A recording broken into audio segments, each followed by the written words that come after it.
আপনার অন্তরে যা আছে, আপনার যে যে বাধ্য করে তার কথা বলবেন, কি করবে বলেন? আপনি খুন করবে? আপনি প্রায় 80 বছর বাঁচছেন, আর কয় বছরই বা বাঁচবেন? কি খাবেন?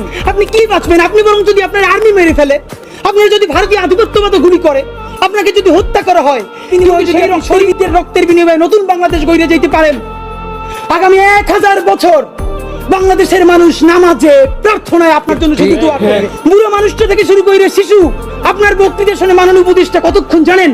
যতক্ষণ আপনি জুলাইয়ের জবানে কথা বলেন।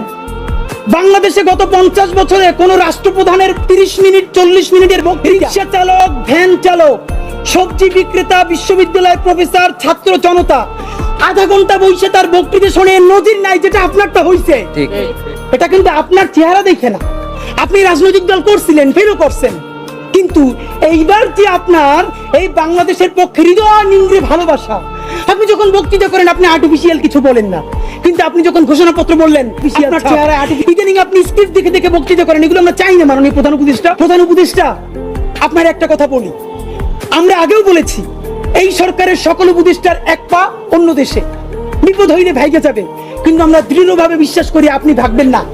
এর প্রমাণ, আপনি যদি ভাগতেন পৃথিবীর কোন দেশ আপনারে রাখতে চায় না? বলে হাসিনার আমলেও 10 তলা বিল্ডিং ভাইয়া আপনার আদালতে হাজিরা আপনি দিতে আসতেন, তখনই বিদেশ থাকতে পারতেন।